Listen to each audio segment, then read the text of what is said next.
Olá pessoal, boa noite a todos. Estamos aqui começando esse novo projeto aí, do projeto Boi a Pasto. A ideia é de nós fazermos algumas lives nesse momento de dificuldade que a gente vem passando. Vou guardar mais um tempinho para todo mundo poder estar entrando. A gente havia marcado às 19, né? Então vamos aguardar mais um pouco aí para as pessoas poderem estar acessando.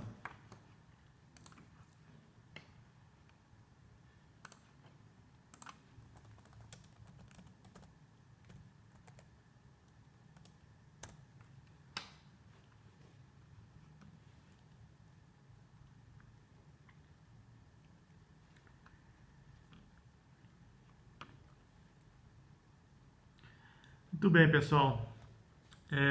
Vou explicar para vocês como é que nós vamos fazer essa live. A ideia central é falar sobre manejo de pastagem. Essa é a ideia dessas lives,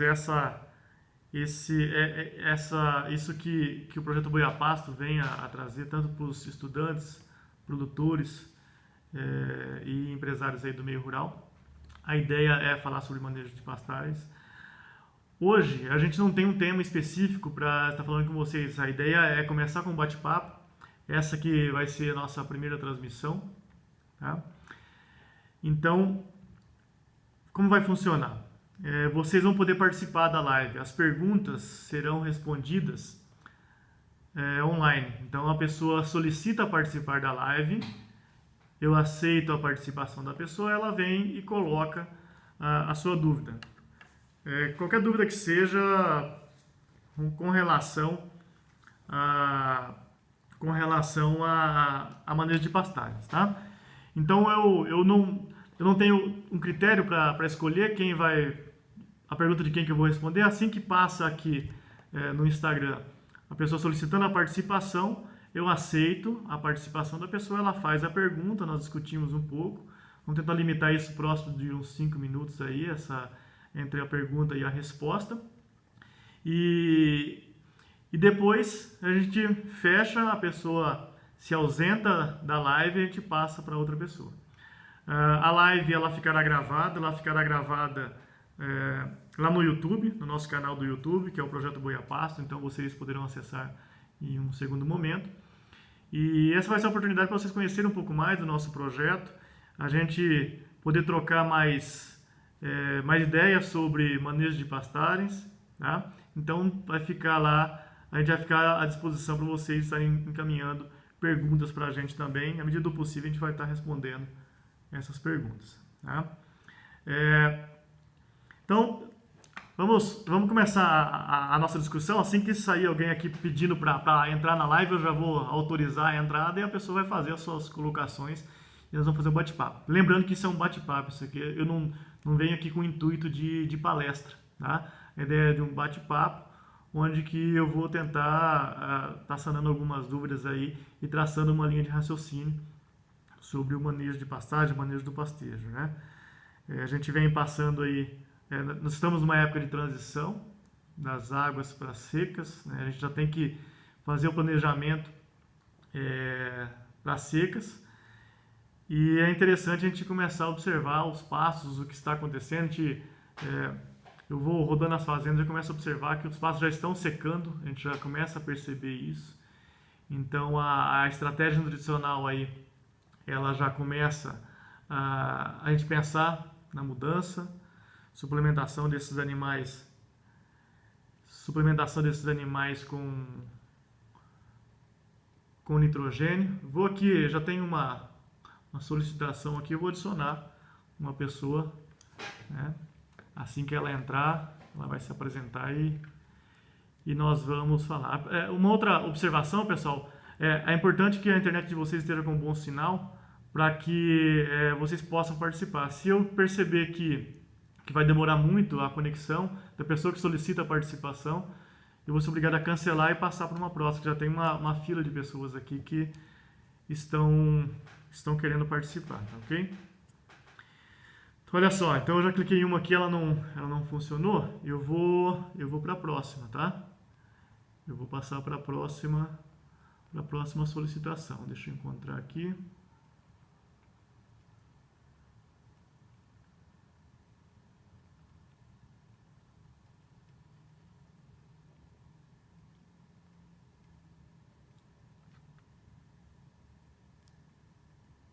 Vamos lá.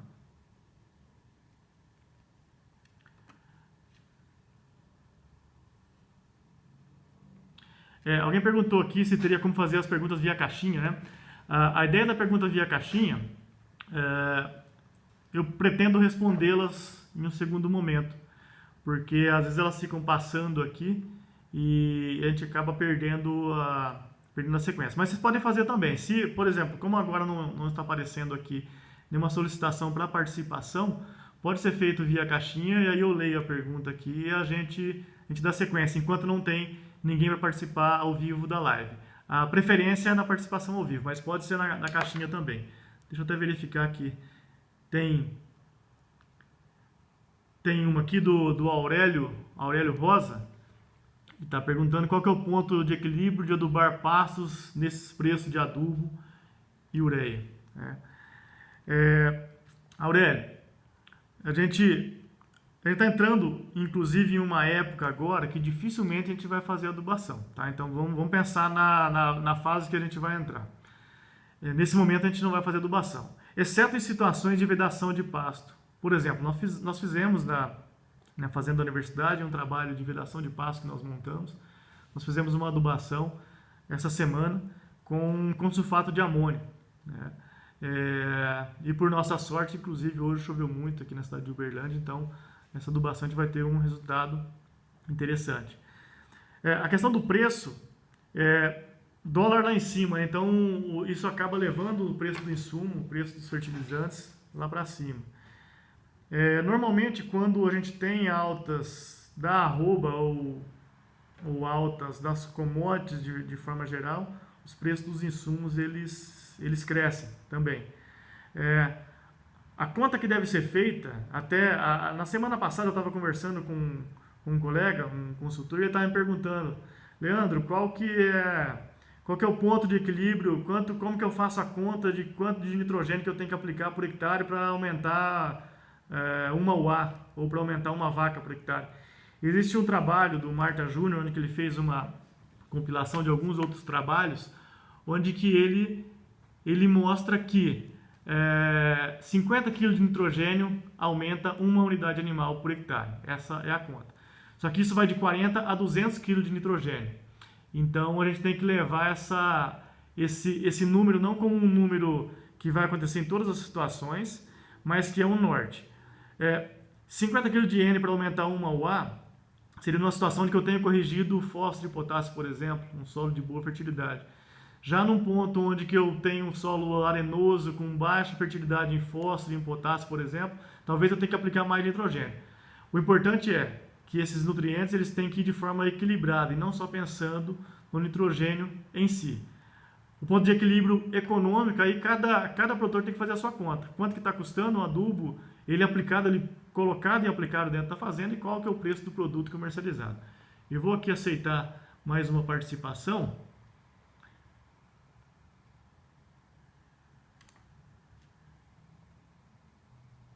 Aceitei, mas a pessoa recusou a participação. Vamos tentar de novo aqui.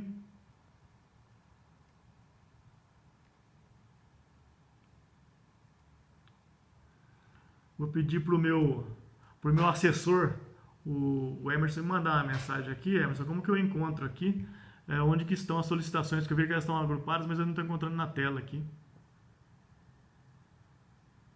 Agradecer, inclusive, o Emerson. Tá? O Emerson é um estudante de agronomia, estudante nosso. Ele está me auxiliando aqui com essas tecnologias. Então, a gente está começando esse projeto. Agradecer o Emerson. Ele trabalha com marketing também. Então, eu já aproveitar aqui para fazer um merchan dele aí. É uma pessoa que conhece bastante de marketing no agronegócio. Aqui, visualizei. Vamos lá.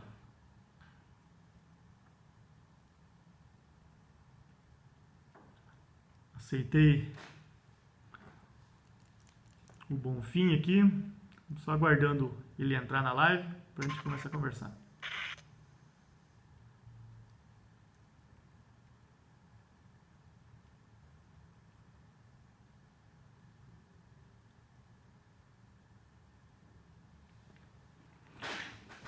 Ô Lucas, eu estou escolhendo as pessoas aqui, mas está demorando em chegar aqui a resposta.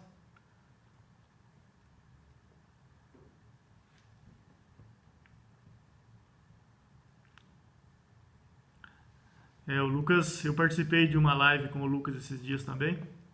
O Lucas, até parabenizar aí a Passo Verde Consultoria, ele tem feito um excelente trabalho aí nesse momento, trabalho de levar a informação aí. Bom, vamos de novo aqui, deixa eu ver.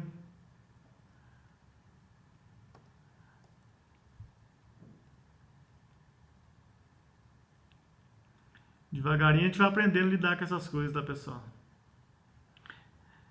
É bem melhor palestra, né? Na hora que a gente vai lá na frente, fala, todo mundo pergunta.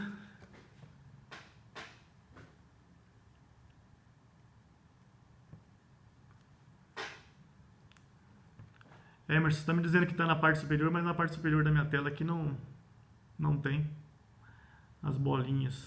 Vamos lá. Aqui, achei. Vamos ver se o Luciano vai conseguir participar com a gente aqui. Luciano Godoy.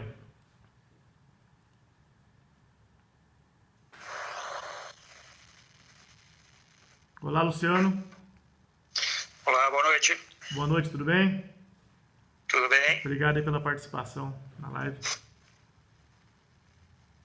Fique à vontade. Valeu, obrigado. Você tem alguma pergunta a fazer, Luciano? Não, por enquanto não. Tá ok. Vou passar para outra pessoa então.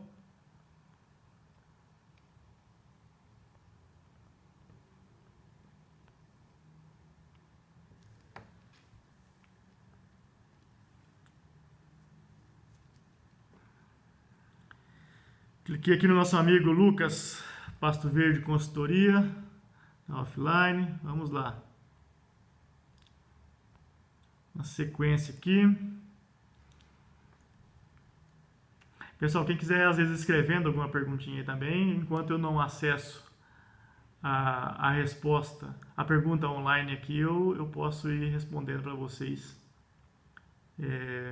via as perguntas escritas mesmo.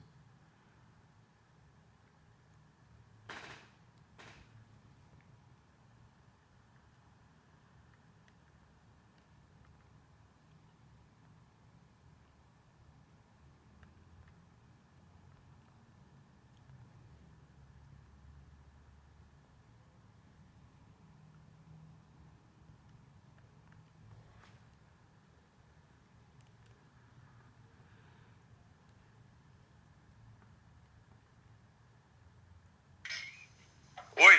Olá, com quem eu falo? Boa noite. Com quem eu falo? É o Ulisses, o Instagram é da minha esposa. Ô, Ulisses, tudo bem, Ulisses? Ulisses, tudo bem, Ulisses? Bem demais. Muito Deixa bem. eu te fazer a pergunta. A gente tendo um facho, acabando as águas agora, entrando com um passo com facho, né? Na hora que for começar as águas de novo, no final do ano, Sim. É necessário roçar esse passo, ele estando com facho, ou eu deixo ele brotar sem roçar? Excelente, Ulisses. Excelente, Ulisses. Eu vou cancelar aqui a sua participação só porque tá dando um eco. Beleza. E aí qualquer coisa você volta de novo, ok? Mas obrigado pela pergunta aí. Eu vou responder ela agora. Beleza. Bom, boa pergunta do Ulisses, né? A gente entra no final das águas agora com a fazenda com bastante massa, com bastante facho, né? E se lá no final das secas a gente tiver bastante massa, o que eu faço com esse pasto? Eu roço ele. Bom, vamos entender o cenário, o que acontece na maioria das fazendas.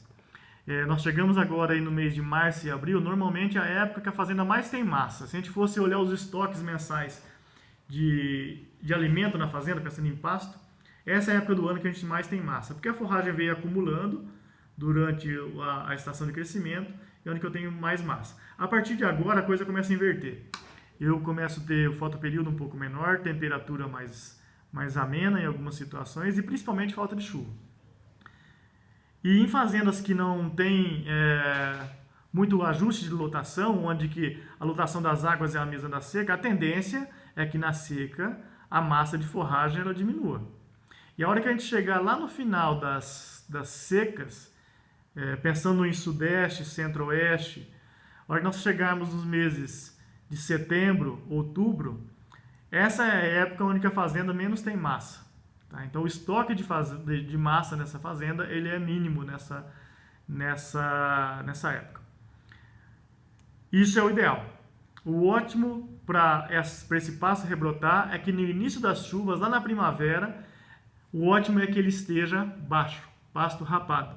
Tá? Então, pasto rapado no final das secas, não é agora pasto rapado como a gente vê em muita fazenda. E se a gente não conseguiu, se os animais não conseguiram rebaixar esse pasto, na época da seca. E aí o que eu faço? Eu tenho facho, lá na hora que começa a chover eu tenho facho. Essa é interessante fazer a roçada. Se a gente forçar o pastejo com os animais, eles até vão fazer esse pastejo, mas eles vão ter a preferência em comer os perfilhos, os brotos que começam a surgir nesse pasto, os perfilhos jovens, tá? E ele fica procurando esses perfilhos dentro do pasto. E ele vai comer muito pouco dessa forragem que está seca ali, ela começa no processo de deterioração. E o animal perde peso. Então, nesse momento é interessante, sim, roçar o pasto, né? Desde que ele esteja demasiadamente alto. E roçar quanto? Vamos pensar numa braquiária, vamos pensar num braquiarão, até mesmo MG5, charaés, decumes que seja. Pode levar ela a 10 centímetros, tá? Se a sua roçadeira der conta de baixar isso a 10 centímetros, pode baixar embaixo mesmo. Se for um pânico, um Mombasa, um Tanzânia, que altura que a gente rebaixa? Pode rebaixar a 30, tá? Porque eu quero praticamente matar todos esses perfilhos que passaram a seca, que são perfilhos velhos, e trazer perfilhos jovens para o meu pasto, tá? Então esse é o manejo, fazer sim a roçada na época de transição. Bom, aqui o Thiago perguntou aqui o melhor manejo para esse período de transição do pasto, até em relação à suplementação, né? Bom, então o manejo do pasto é o que eu disse para vocês. Nessa época agora eu tenho o pasto, ele está alto e ele vai começar a diminuir massa durante a seca. Além de diminuir massa, ele diminui o valor nutritivo. Então, por exemplo, um pasto que a gente pegar ele hoje lá e ele está com 8% de proteína, lá no final da seca esse mesmo pasto está com 4% de proteína. Então, esse déficit de proteína para o animal eu preciso suplementar ele. Como fazer essa suplementação, né? Então, existem várias formas. Se a gente está falando de vaca de cria, a gente vai trabalhar com mineral ureado, vacas mais sentidas, a gente vai trabalhar com proteinado. Aí se eu tiver um animal de recria, só um ureado não é suficiente para esse animal. Eu preciso de fornecer um proteinado, uma dieta, um energético proteico, um proteico energético, né? E mais à frente, mais proteína ainda para esse animal. Mas nesse momento agora da transição, a gente já começa a suplementar os animais com proteína. Seja nitrogênio não proteico, vindo da ureia, por exemplo, como também proteína verdadeira. Aí entra farelo de soja, entra outros produtos aí que tem essa capacidade de fornecer proteína para o animal. Tá? O Paulo Emiliano aqui perguntou qual que é a opinião do uso de gessagem em pastagem. Tá? Eu acho muito importante. Eu acho importante utilizar gessagem, eu acho importante utilizar calagem, adubação com nitrogênio, fósforo, potássio, zinco, manganês, molibdênio, boro. Ou seja, tudo que uma lavoura de soja, de cana, um milho precisa, o pasto também precisa.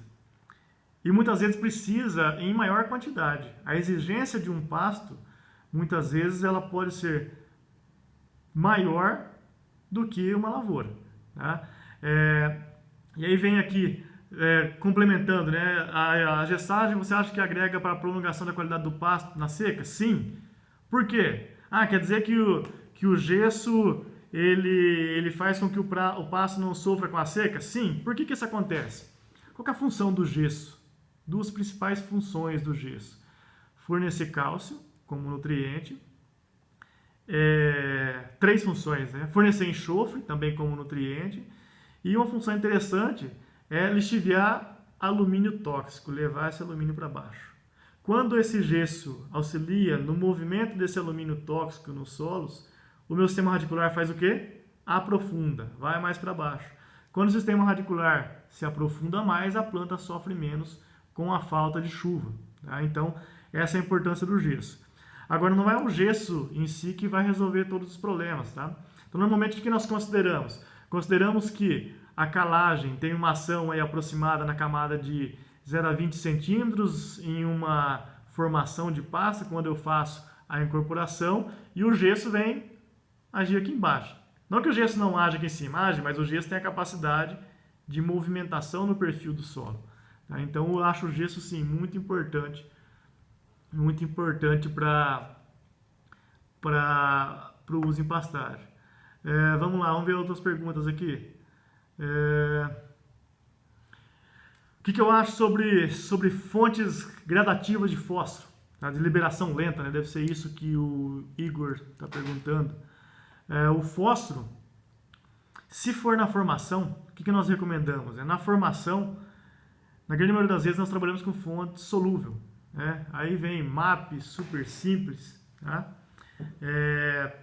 Onde que esse fósforo tem que estar prontamente solúvel para essa planta no início da sua vida.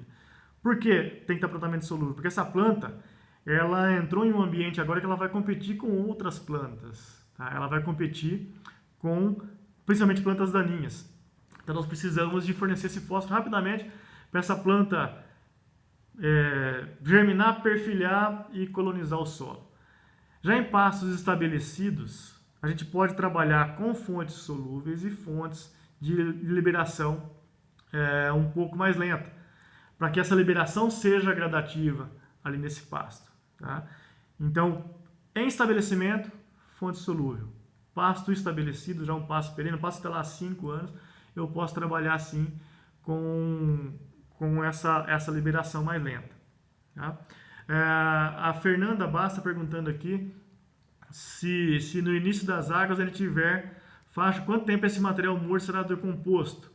Fernanda, normalmente esse material vai ficar aí aproximadamente, se tiver muito material, 2 meses, 3 meses para ser decomposto. Né? Então isso aí vai dificultar, inclusive, vai dificultar a rebrotação do pasto. Se eu tiver muita massa na fazenda, isso dificulta a rebrotação do pasto. Então, quando fazer o planejamento dentro da fazenda, pessoal, planejem para que no início das águas, eu tenha pouco pasto na fazenda. Eu preciso ter pouco pasto na fazenda. Ah, mas isso aí é arriscado, né? Eu vou trabalhar muito arriscado demais e se demorar e se atrasar as chuvas, né? Aí a importância do volumoso suplementar dentro da fazenda. A gente fala muito, né, de sequestro, né, do uso de sequestro dentro das fazendas. Vou tentar aceitar a participação de algumas pessoas aqui.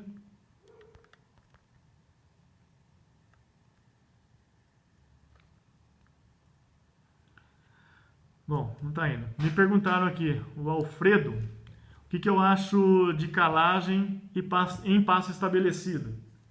É importante, é necessário e pode ser feito. Qual que é a dificuldade, né, do calcário no pasto estabelecido? A dificuldade é que a gente não vai incorporar esse calcário, não é? Não tem como a gente incorporar esse calcário. Esse calcário fica ali no solo, na camada superficial, e a movimentação dele é muito lenta nesse solo. Mas é a única forma que nós temos de fazer esse calcário de forma superficial. O que nós temos recomendado é que quando a gente faz as análises de solo e fazemos a recomendação, o cálculo da quantidade de calagem necessária, a gente tem feito aplicações de metade da dose.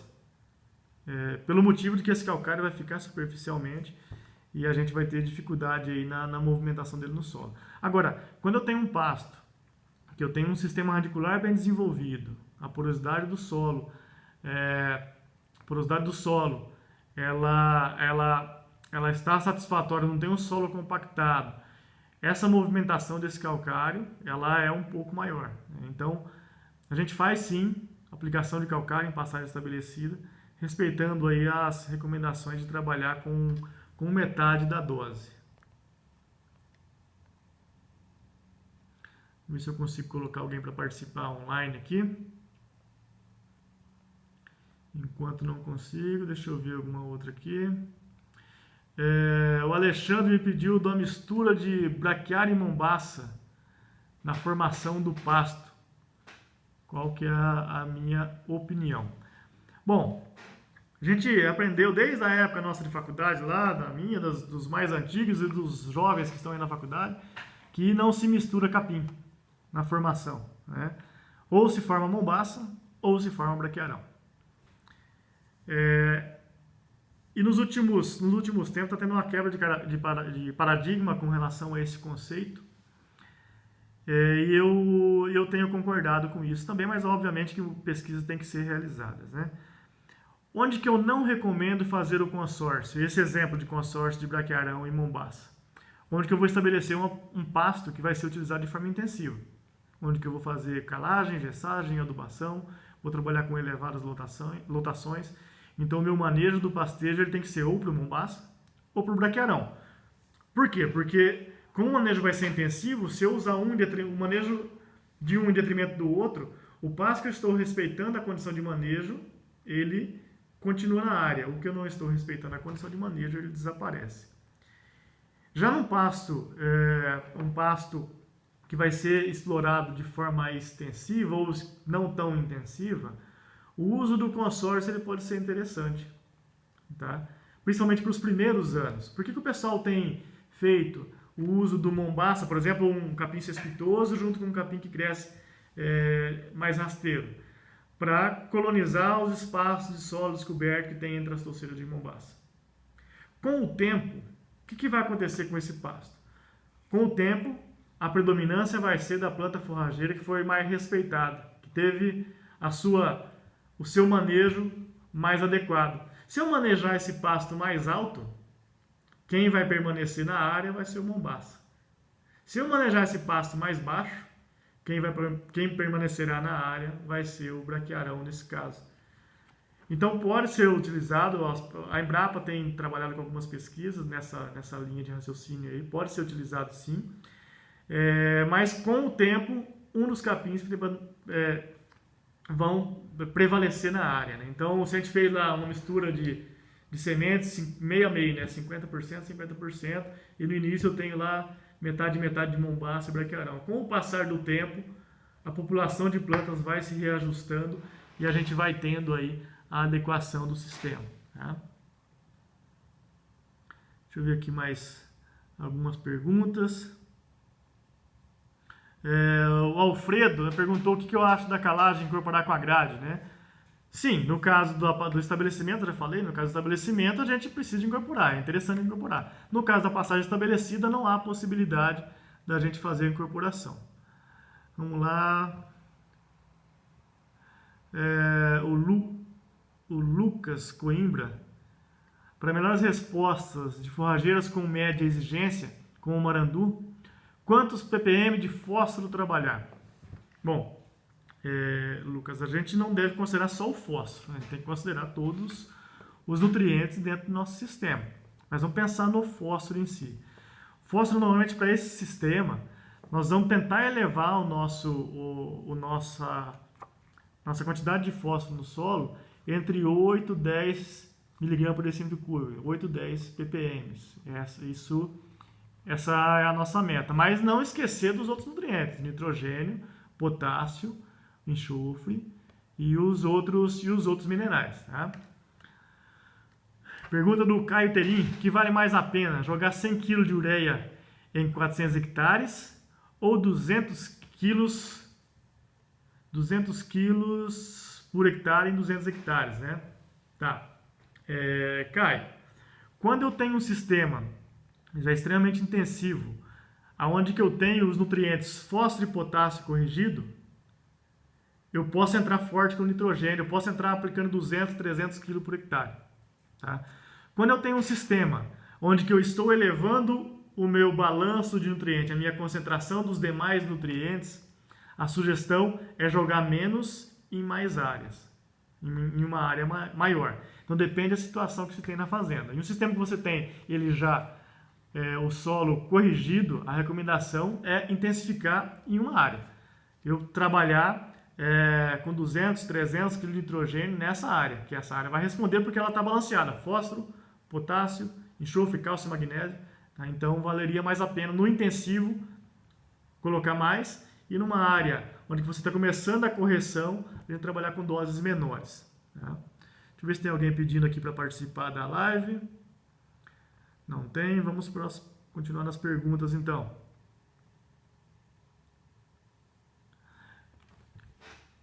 Pergunta do Carlos. Se o pecuarista não faz nenhuma adubação de base, se ele fizer alguma adubação foliar, melhora? Sim. Aí se você fizer, vale a pena? Não. Tá? Então, melhorar, melhora. Eu tenho uma resposta. Toda adubação, a gente tem uma resposta agronômica.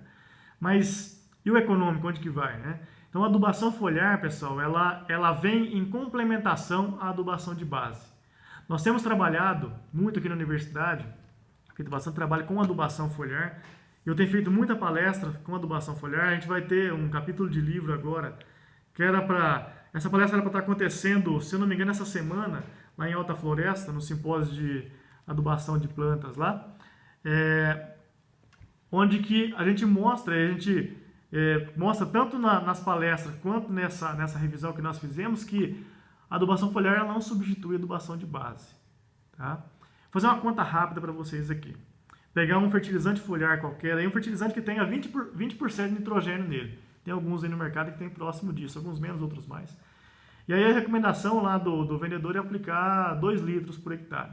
Então eu tenho 20% de N e vou aplicar 2 litros. Quando eu pego ali a densidade, normalmente próximo de 1,3, então eu tenho aproximadamente aí 500 gramas de nitrogênio, mais ou menos 500 gramas de nitrogênio. Então eu estou aplicando por hectare 500 gramas de nitrogênio. Se eu aplico 100 kg de ureia, por exemplo, 100 kg de ureia eu estou aplicando 45 kg de nitrogênio. Então não tem como 500 ganhar de 45, se a gente fosse fazer essa competição em si. Tá? Então não substitui. Ela melhora, mas não substitui. Onde que a adubação foliar tem sido utilizada e com excelentes resultados? Em áreas que não têm fertilidade de solo. No uso junto com o herbicida. Tá? Muitas vezes o adubo foliar ele auxilia na penetração do herbicida na planta daninha e ele auxilia também a planta de interesse, que é a gramínea, ele ajuda ela aí na absorção dos nutrientes e melhora um pouco a sua produção. Mas a adubação ela não é feita com o intuito de melhorar o pasto em si, e sim com o intuito principal de colocar mais herbicida para dentro da planta infestante. Então a gente tem utilizado aí com bons resultados. Tá? Vamos lá, pergunta do Alberto aqui, qual a quantidade de chuvas precisamos para fazer adubação de nitrogênio com o objetivo de diferimento? Excelente pergunta, Alberto. Eu trabalhei com sulfato de amônia. Eu apliquei sulfato de amônia ontem na fazenda. O solo estava seco. Tá? Então eu apliquei com o solo seco. Nós tínhamos previsão de chuva aqui para a região. Apliquei com o solo seco. E eu fui feliz nesse caso porque choveu e o adubo vai ser bem aproveitado. Aí se não chovesse, quanto tempo fica? Se for o sulfato de amônio, ele fica um bom tempo ali na área sem ser perdido. Né? Então, assim que chover, a gente vai ter um bom resultado. O ideal é que essa adubação com nitrogênio seja feita um pouco antes do que essa época agora. Eu fiz a minha adubação ontem porque eu tive um problema operacional na fazenda e não consegui fazer adubação, mas a minha adubação ela estava planejada já para o diferimento, para esse projeto de diferimento, para 20 dias atrás. Tá? Então eu iria fazer essa adubação há 20 dias atrás. E aí eu teria pego várias chuvas após essa adubação. Então é interessante que a gente tenha aí pelo menos, após essa adubação, que a gente tenha pelo menos aí mais um mês de chuva na fazenda. Então programem essa adubação para o diferimento no ponto que você sabe que você vai ter mais um mês de chuva para frente. Obviamente que não tem como a gente prever isso, mas aí você não usa dado histórico. Você tem que pegar os dados históricos da sua propriedade e esses dados históricos você você utilizar para o seu planejamento. Mas só com relação às perguntas, utilizem aqui embaixo, olha. Aqui embaixo vocês têm, aqui, olha, vocês têm aqui um ponto de interrogação. Utilizem aí para fazer as perguntas, que facilita para a hora que eu vou aqui ler elas para passar para vocês, tá? Vamos ver aqui.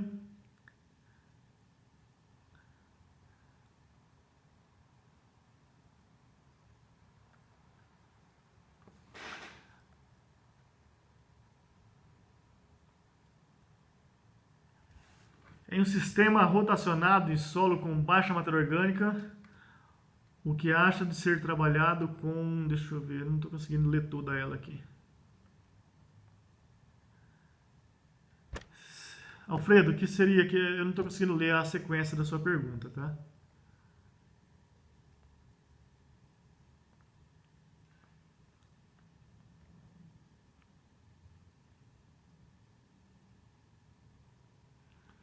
Caio Pimenta perguntou aqui sobre o uso de fito-hormônios, né? Sim, a gente tem alguns trabalhos, inclusive tem um no campo agora, a gente implementou ele em novembro, com o uso de alguns bioestimulantes, mas no passado a gente já trabalhou com alguns trabalhos com o uso de citocinina, giberelina, tá? Então alguns hormônios aí, e os resultados foram que nós tivemos uma sensível melhora na produção de forragem, mas tivemos uma melhora muito interessante no sistema radicular, tá? Então, desenvolver o sistema radicular, a nossa avaliação foi uma avaliação curta, avaliação de 1 ano. Se eu tivesse feito esse projeto com 2, 3 anos, eu creio que a gente poderia ter resultados mais interessantes. Então, nesse caso, esse fito-hormônio, a gente teve bons resultados com relação à produção de raiz. Eu estou sofrendo aqui para tentar colocar o pessoal para perguntar. Emerson, me ajuda aqui, está aparecendo aqui para visualizar, mas eu clico nesse visualizar e ele não aparece. Enquanto não aparece, eu vou continuar com as perguntas aqui.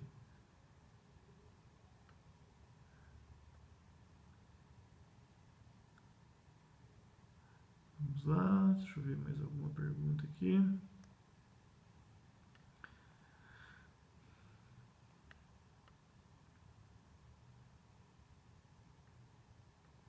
Deixa eu ver mais um.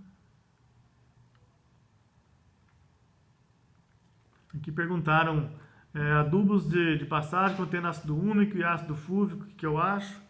Acho interessante, tem vários produtos desses no mercado. A gente tem utilizado especificamente um produto aqui, já num trabalho de 3 anos, indo para o 4º ano agora, que tem nitrogênio, tem potássio, tem lá manganês, tem zinco e também ácido fúvico e ácido úmico nesse produto. E a gente fez várias aplicações, né? Eu apliquei no início da primavera, em alguns experimentos. Outros experimentos eu entrei lá em dezembro para potencializar a produção das águas. E outros experimentos eu fiz na vedação do pasto. Em todos eles, a gente teve aumento de produção, né? Especificamente um que nós tivemos agora, ano passado, nós fizemos um experimento de vedação com um fertilizante foliar que tem ácido fúvico e ácido úmico. A gente aumentou aí a produção no pasto vedado, nós aumentamos em 7 arrobas por hectare, tá? Nós aplicamos 2 litros de produto e aumentei 7 arrobas por hectare aproximadamente. Próximo disso o dado, tá? A hora que eu olho 7 arrobas por hectare, isso significa só no pasto vedado que eu produzi quase que o dobro da média brasileira, que é 4 arrobas por hectare. A hora que eu fui lá, fiz uma aplicação, a hora que eu comparei o aplicado contra o não aplicado, o aplicado me produziu 7 arrobas a mais do que onde eu não fiz a aplicação, tá? Deixa eu ir aqui, voltar aqui para as perguntas.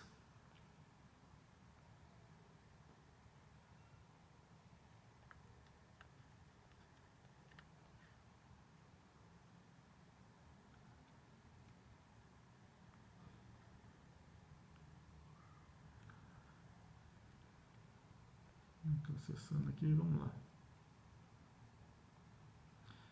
Já me perguntaram aqui, me falaram sobre um produto X e o produto Y aqui, o que eu acho deles.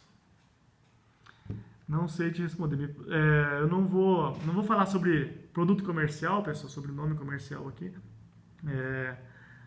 Se tiver composição a gente pode discutir um pouco, mas eu não utilizei os dois, não utilizei os dois até então, nem em fazendas e nem em pesquisa. Vamos lá. Pergunta do Lázaro: qual a melhor formulação NPK, dosagem e parcelas para manutenção e adubação? Lázaro, a melhor formulação depende do que o seu solo precisa. Então nós vamos lá para análise de solo. Com base na análise de solo, eu faço um plano de adubação. Com base nesse plano de adubação, eu vejo qual é a melhor formulação NPK para atender a minha necessidade. Tá? Dosagem, aí depende. Eu tenho sistemas de adubação, por exemplo, onde a gente aduba até com 300, 400 kg de nitrogênio, e outros sistemas, outras fazendas que adubam com somente 50 kg. Qual que é o melhor? É o 400 ou é o 50? Cada situação tem a sua particularidade. Então, não existe uma receita travada para isso. O Thiago fez a observação aqui, né? A evolução do rebanho é fundamental para o manejo efetivo de pasto em qualquer época do ano. Exatamente. Quando a gente faz planejamento forrageiro na fazenda, eu tenho que conhecer a evolução do meu rebanho. Em fazendas de ciclo completo,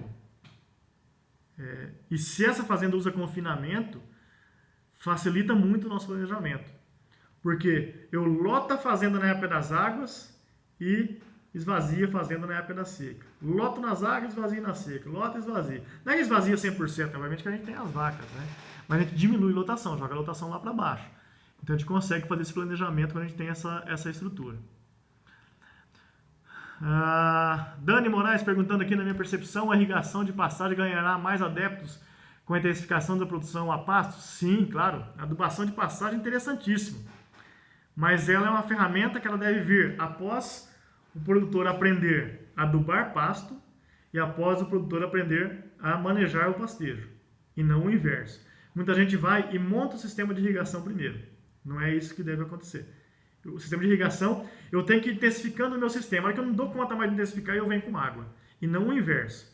Às vezes a gente monta alguns projetos, já vai lá, bota um pivô, bota uma irrigação de malha, e dali eu começo, eu vou adubar, agora eu vou ver como é que eu vou manejar o pastejo. Né? Então, a irrigação ela é interessante sim, mas deve ser bem planejada aí para o seu uso. Tá?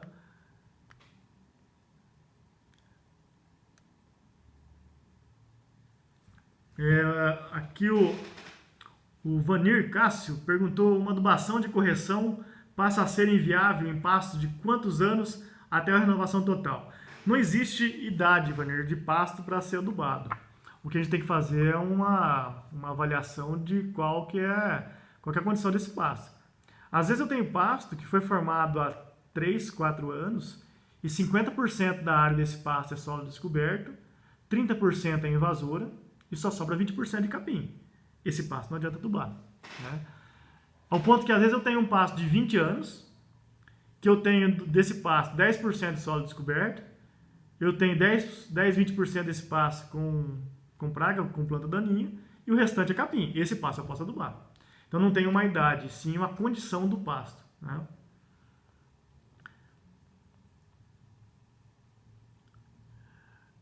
A Luana Policário perguntou: qual que é a minha opinião sobre o plantio direto para a implementação de uma nova forrageira no pasto para gado leiteiro?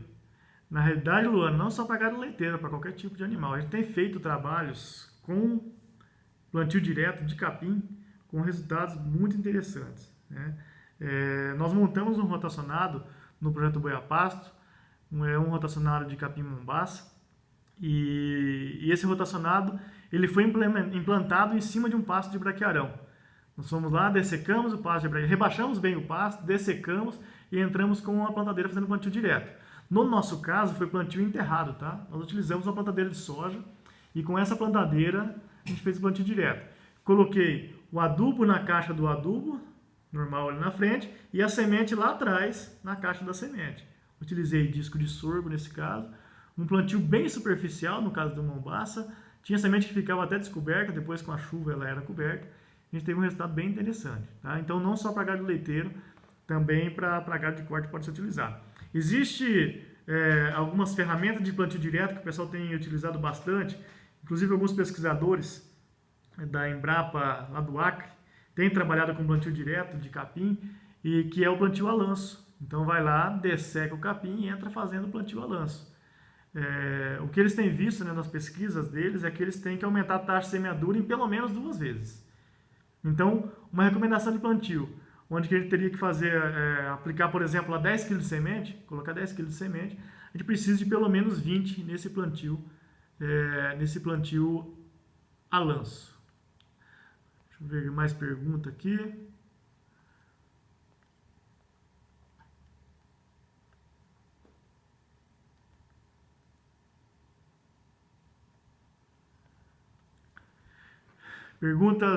Pergunta do Barreto aqui. Qual a melhor época para a realização da adubação de reforma do pasto?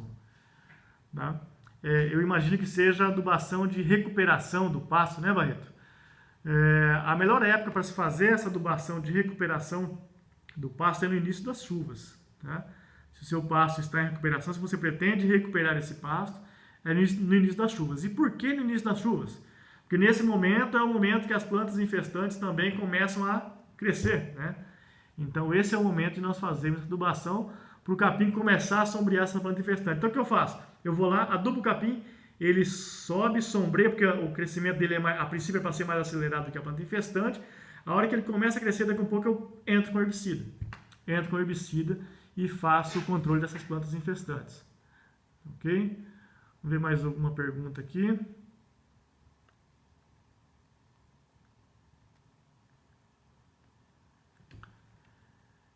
Pergunta do Vinícius. Quais critérios devo adotar para determinar a quantidade de N que vou aplicar na pastagem? Deixa eu ver.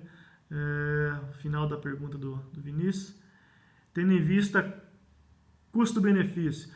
Vinícius, acho que a sua pergunta foi semelhante a uma outra que foi feita com relação a onde está o equilíbrio, né? E aí eu levei no raciocínio dos 50 kg de N para elevar 1 ao A, mas ele deve ser seguido também de fósforo e potássio, depende tudo de análise de solo.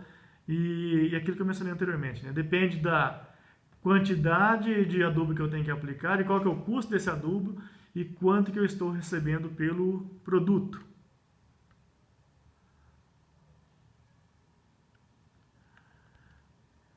O Alberto perguntou aqui, o que dizer sobre os cultivares híbridos? São mais produtivos?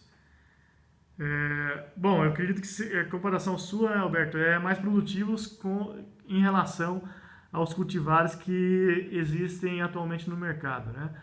A resposta é sim. Esses cultivares, eles são sim mais produtivos ou trazem um benefício um pouco melhor do que os materiais que nós temos aplicados, os materiais que nós temos atualmente. Então eles trazem algum benefício. E por que eu afirmo isso? Porque esses materiais, para serem lançados, eles são comparados com esses materiais que nós temos atualmente no mercado. E eles têm que ter um diferencial, senão o Ministério da Agricultura não aceita a liberação deles para serem comercializados. Deixa eu ver aqui. Eu não estou conseguindo acessar para vocês participarem, tá, pessoal? Mas vamos continuar nas perguntas, né?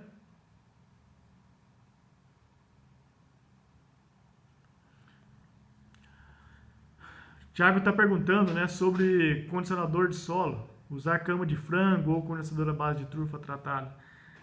Eu gosto de adubação orgânica, tá, pessoal? Eu acho interessante trabalhar aí com cama de frango, esterco de galinha poedeira, resíduo de suinocultura, resíduo de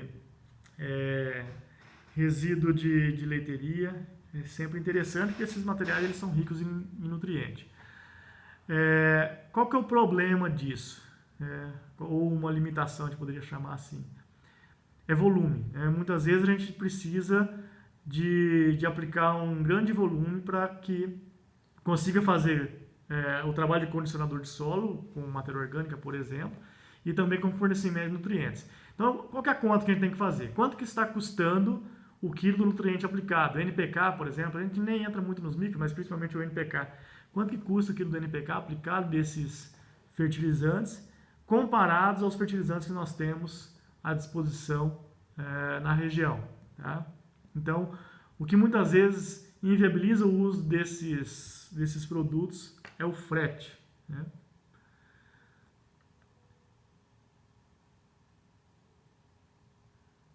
O Ulisses Figueiredo está perguntando aqui, obrigado pela pergunta, Ulisses, qual o potencial da fosfatagem na formação para aumentar a taxa de lotação? O potencial é altíssimo. Toda a formação de pasto, a menos que o seu solo tenha alta concentração de fósforo, toda a formação de pasto há necessidade de utilização de fósforo. Tá? Então, eu até utilizo em algumas palestras que eu faço sobre adubação que o fósforo é a largada. Lá na Fórmula 1, na hora que vai dar a largada, tem que botar fósforo no capim. E depois que embalou, aí é nitrogênio e potássio. Tá? Porque a quantidade de nitrogênio e potássio que a planta precisa nesse momento, o solo já fornece para ela. Então, normalmente a gente não faz adubação nem com nitrogênio, nem com potássio na formação. Apenas fósforo. A menos que se tenha muito pouco potássio nesse solo. Tá? Pergunta da Luana aqui, se meu pasto for íngreme, é mais viável aderir a uma planta estolonífera em consórcio com cespitosa ou aposto no pânico devido ao potencial da forrageira? Se o seu solo for íngreme, é interessante trabalhar com plantas de crescimento rasteiro. Não necessariamente estolonífero, até pode ser um estolonífero, mas você pode trabalhar até com braquiária decumbens, braquiárias de porte mais baixo. Trabalhar com plantas de crescimento cespitoso exclusivamente, você pode ter problema sério com erosão nessas áreas. Deixa eu ver aqui mais algumas perguntas. Agradecer a participação dos nossos amigos colombianos, meu amigo Luiz lá da Colômbia. Vamos ver aqui.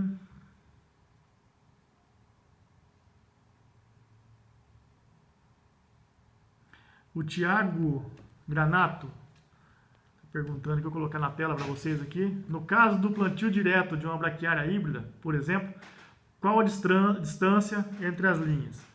Tiago, quanto mais estreito, quanto menor a linha, melhor. Isso para qualquer capim. Tá? Se você tiver uma plantadeira que você consiga regular ela a 17 centímetros, igual o pessoal lá no sul tem as plantadeiras de semente miúda lá, de trigo, de aveia, pode utilizar ela. Mas a gente não tem, eu tenho só uma plantadeira aí que regula com 40 a 50 centímetros. O meu mombaço que eu plantei lá na fazenda, eu plantei com 50 centímetros de espaçamento. Eu já tenho braquiarão na fazenda plantado com 40 centímetros de espaçamento. Tá? Mas e o espaço entre a linha? Com o tempo, com o perfilhamento, a planta ela vai colonizando isso aí. Obviamente que não fica aleatorizado igual um plantio a lanço. Mas se a gente contar a população de plantas que eu tenho no plantio em linha e no plantio a lanço, depois de 5 anos estabelecido o pasto, o resultado é igual. A vantagem do plantio em linha é que a planta tem o fertilizante aplicado muito próximo da semente. Então essa fase inicial ela é muito rápida. Tá?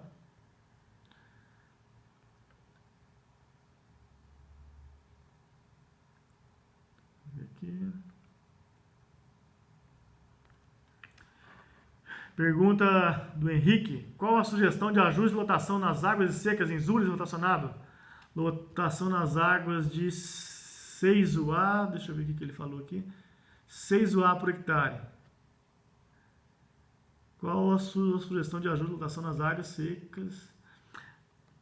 Henrique, o Zuri é um capim bem interessante, ele suporta essas lotações, eu já vi o Zuri com lotação maior que isso aí, maior que 6.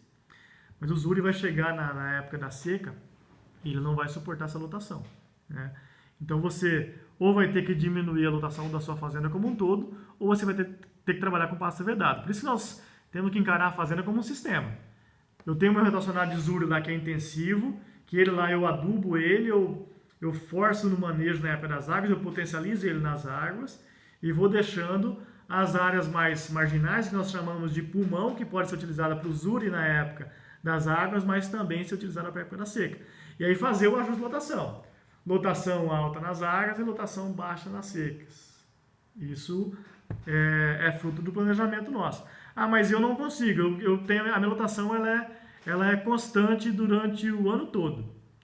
Eu tenho que fazer ela constante. Se a sua lotação é constante, você tem que oferecer alimento de forma constante para os animais. Como?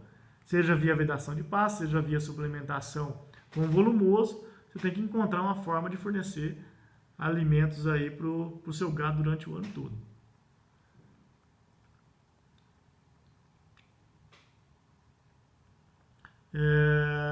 Pergunta, eu tô indo nas perguntas, tá, pessoal? Usem aqui embaixo, tá? Usem aqui embaixo a interrogação, que aí facilita para eu me organizar, senão as outras vão passando para cima e acabam se perdendo.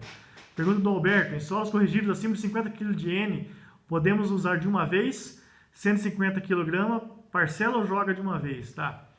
Alberto, a aplicação de nitrogênio, doses acima, que a gente tem feito, doses acima de 70 a 80 kg parcela, tá? Então, se você vai aplicar 100 kg de nitrogênio, faz em duas. Aplicar 150, faz em 3 ou faz duas de 75. Tá? Lógico que o operacional ele dificulta muito, tá? Mas se você conseguir parcelar bem essa adubação, o seu resultado é melhor.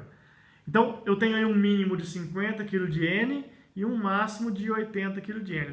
Dentro disso aí eu posso fazer uma aplicação única, porque eu passei de 80, tá? De 80 a 100 aí eu divido em duas. Se a gente começa a parcelar demais, aplicar 20, 25 kg de N, a gente dificulta demais o operacional.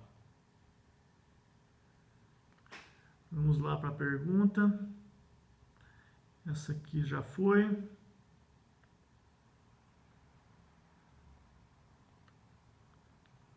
Pessoal, vamos dar preferência aí para interrogação aí, tá?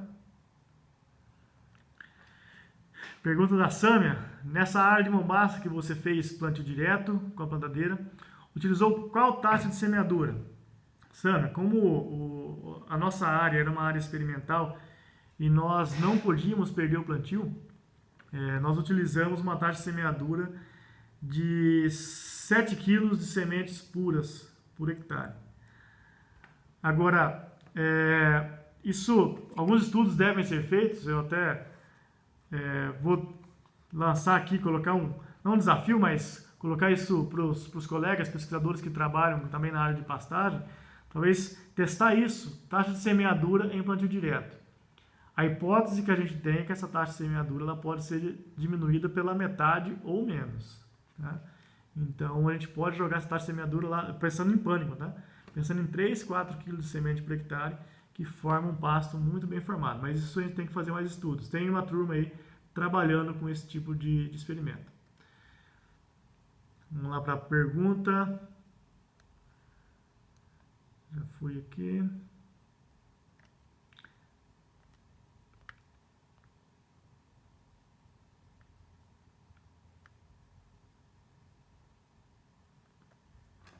Pergunta sobre tratamento de semente para pastagem, do Matheus. Matheus, é importante sim o tratamento. Então, muitas empresas idôneas, e boas empresas, já fazem tratamento de semente com inseticida, com fungicida, tá? Então, é interessante sim o tratamento dessas sementes. Até chamar atenção aqui para a semente, pessoal. Semente de pasto, a princípio, em uma determinada área da fazenda, do ponto de vista conceitual, eu vou fazer o investimento uma vez na vida só. O pasto é uma cultura perene, eu estabeleci ele, está feito. A princípio eu não tenho que voltar lá a reformar esse pasto, desde que eu dê condições para esse pasto se manter perene. Então isso significa que se eu vou investir uma vez só, eu tenho que investir em coisa de qualidade. Tá? Então a gente tem que investir em semente de qualidade. Então, às vezes, formar um pasto mal formado, você já perde ali naquele início a utilização desse pasto, daí 4, 5 anos tem que voltar ali e reformar esse pasto novamente, porque no início a formação foi mal feita, eu não tive um bom resultado com relação a perfilhamento, então é interessante trabalhar com semente de qualidade. E as empresas idôneas aí que estão no mercado, elas têm trabalhado com semente tratada.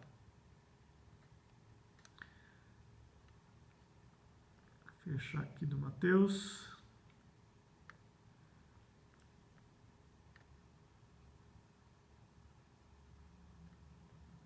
Pergunta do Caico. Obrigado pela pergunta, Caico. Professor Leandro, qual a sua opinião em relação à recuperação